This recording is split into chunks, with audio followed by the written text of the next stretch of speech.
Doctor साहब अमरावती से हमारे बीच हैं और नेता तक पहुंच गए, लेकिन कुछ लोग नेता को अच्छा भी तो घर से बाहर निकलकर पड़ोस के नेता के घर तक जाने की आवश्यकता ही क्या है। हमारे बीच सुनील जोगी हैं, दिल्ली से डॉक्टर सुनील जोगी, और ऐसी ही कोई गुदगुदाती हुई रचना लेकर आपके बीच है। आइए तालियों के साथ उनका स्वागत करेंगे। बहुत बहुत धन्यवाद सुभाष जी। समाप्त करने की कोशिश की है। देश के तमाम कुंवारों के नाम एक गीत में पढ़ता हूँ और उन्हें शादी न करने की सलाह देता हूँ। आदमी की शादी हो चुकी है और कितने साल हुए हैं, ये उसके सर को और गंजत्व को देखकर आप आसानी से पता लगा सकते हैं कि आदमी शादीशुदा है और ये आदमी कुंवारा है।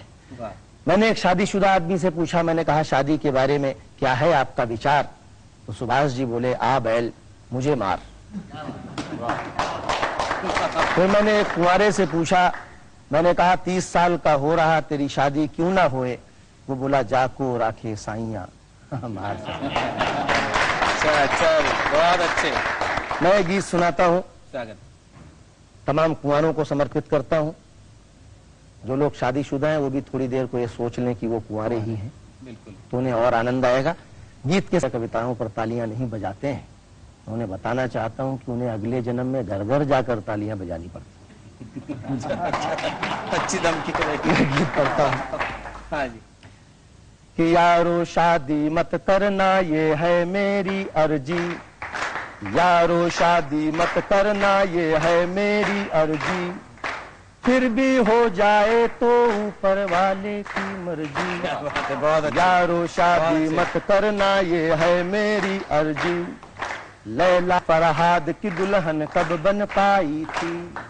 सोनी को महिवाल अगर मिल जाता तो क्या होता? कुछ ना होता, बस परिवार नियोजन वाला रोता। होते बच्चे सिलसिल कच्छे बन जाता वो दर्जी।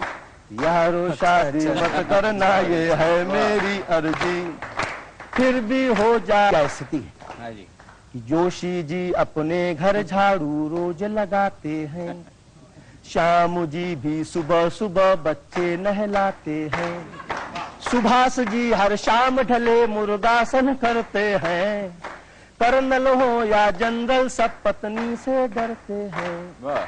पत्नी के आगे ना चलती किसी की गुंडागर्दी, फिर भी हो जाए तो ऊपर वाले की मर्जी। और बड़े बड़े अधिकारीगण बैठे होंगे, मैं एक तर्क देता हूँ। अच्छा। कि बड़े बड़े अफसर पत्नी के पांव दबाते हैं, बड़े बड़े अफसर पत्नी के पांव दबाते हैं, गूंगे भी बेडरूम में इलू इलू गाते हैं, बहरे सुन लेते हैं जब पत्नी गुर्राती है, अंधों को दिखता है जब बेलन ही दौड़े इधर उधर जी।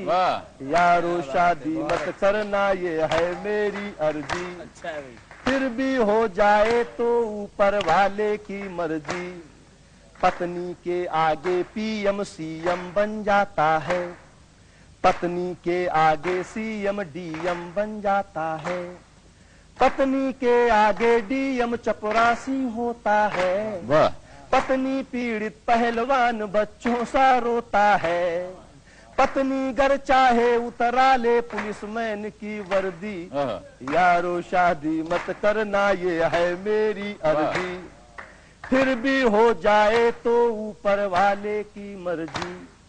शादी करके लालू जी राबड़ी से नीचे हैं, शादी करके कौशल जी सुषमा से पीछे हैं, मायावती कुंवारी रहकर सीएम बन पाई, कुंवारी ममता जयललिता के जलवे देखो भाई, कुंवारे अटल बिहारी में है बाकी खूब एनर्जी।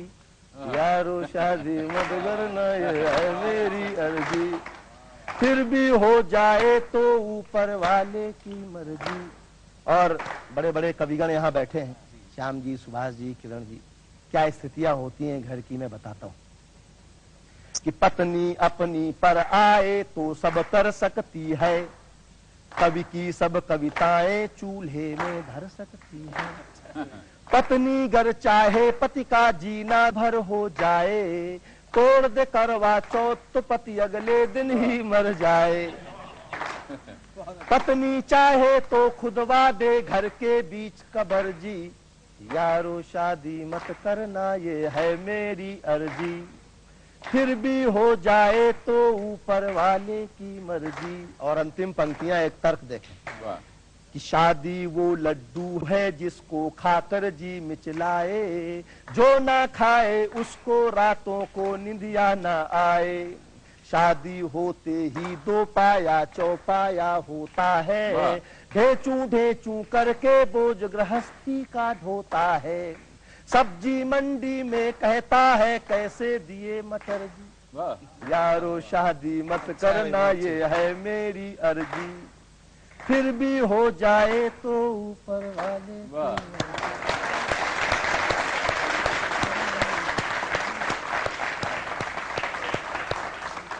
डॉक्टर सुनील जोगी अपनी आप बीती बता रहे थे आपको, और मैं ये सोच रहा था कि अब दिल्ली जाने पर इनका क्या हाल होगा। इनकी पत्नी भी ये कार्यक्रम देखती है, साहब चिट्ठियां भेजती है, इस कार्यक्रम के लिए तारीफ भी करती है। तो आइए प्रार्थना करें कि ये सलामत रहें, आप लोग सलामत रहें, जो दूर दूर से हमें देख रहे हैं वो लोग सलामत रहें, और हमसे इसी ऊर्जा के साथ मिले।